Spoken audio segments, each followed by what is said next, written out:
এখন আমি বর্তমানে রয়েছি উত্তরা দিয়াবাড়ি। আজকে ঈদের দিন দিয়াবাড়িটা কিন্তু খুব জমজমাট একটা জায়গা হয়ে গেছে, পুরো ট্যুরিস্ট স্পট। এমনিতেই কিন্তু দিয়াবাড়ি চালু হওয়ার পর উত্তরা সেন্টার মেট্রো স্টেশনের পাশের এই দিয়াবাড়িতে সবসময় কিন্তু জমজমাট থাকে, কিন্তু আজকে ঈদের দিন উপলক্ষে কিন্তু আরও একটু ভিড়ভাট্টা বেশিই ছিল। বাচ্চাদের খেলার জন্য নানান ধরনের পার্কিং সিস্টেম, দেন রোলার কোস্টার, নৌকো, নাগরদোলা, এরকম ধরনের অনেক কিছুই কিন্তু উপস্থিত রেখেছিল দিয়াবাড়িতে।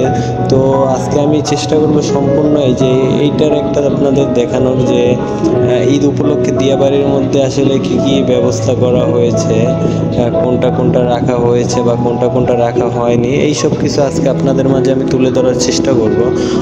তো ভিডিওটি না টেনে সম্পূর্ণ দেখার অনুরোধ রইল। আর আশা করি আপনাদের ভিডিওটা ভালো লাগবে। যদি না টেনে সম্পূর্ণটা দেখেন অনেক ভালো লাগবে, কারণ আমি ছোট ছোট করে কিছু ক্লিপ নিয়েছি এমন এমন, যেটা আপনাদের ভালো লাগার মতো এই ক্লিপগুলো। তো চলুন দেখা যাক।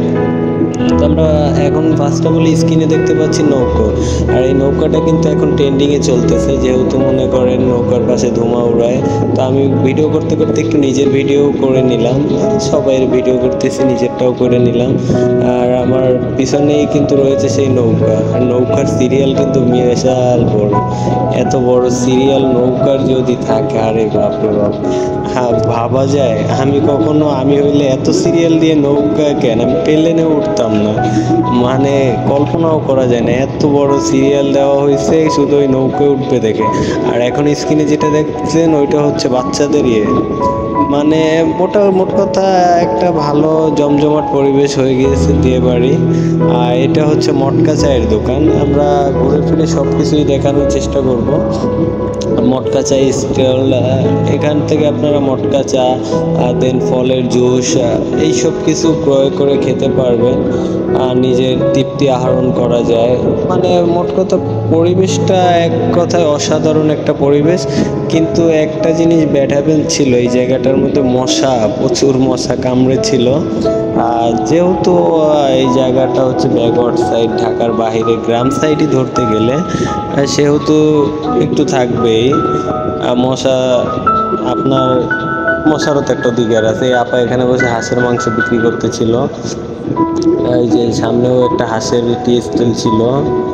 মোট কথা ঘুরতে কিন্তু বেশ ভালোই লাগে। রাতের ঢাকা শহরের পরিবেশটা কিন্তু অন্য ধরনের হয়, এটা আমিও জানি, আপনারাও জানেন যে রাতের ঢাকা শহরটা আসলে কীরকম হয়।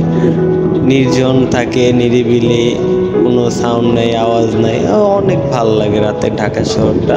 আর বেসিক্যালি আমার দিক দিয়ে কিন্তু আমার খুব ভাল লাগে, মানে আরও একা একা ঘুরতে গেলে আমার বেশ ভালো লাগে। যে হাঁসের মাংসের টেস্ট হলে একটা, কাচ্চি কর্নার, দেন ডাইং কর্নার, দধিবাড়ি, এগুলো কিন্তু সবই আসছিল এখানে।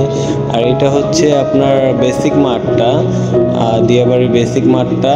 এরপরে তো সামনে আরও অনেক কিছু আছে, মানে ভালোই লাগছে, যত দেখি ততই চোখ জুড়িয়ে যাচ্ছে, কত অসাধারণ।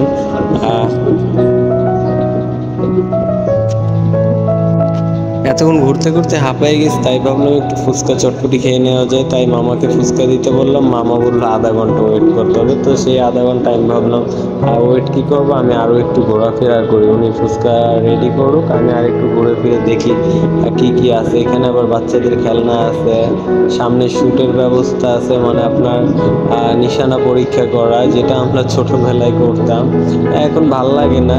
তারপরে কিন্তু এই খেলাটা আমাদের ছোটবেলার স্মৃতি। এই ভাইয়াটা ভালোই সই করতে পারে, ঠাস ঠাস করে মারলো কয়েকটা, আমি দেখলাম দাঁড়িয়ে, অনেকক্ষণ দাঁড়াই দেখলাম, ভালোই লাগলো আমার কাছে।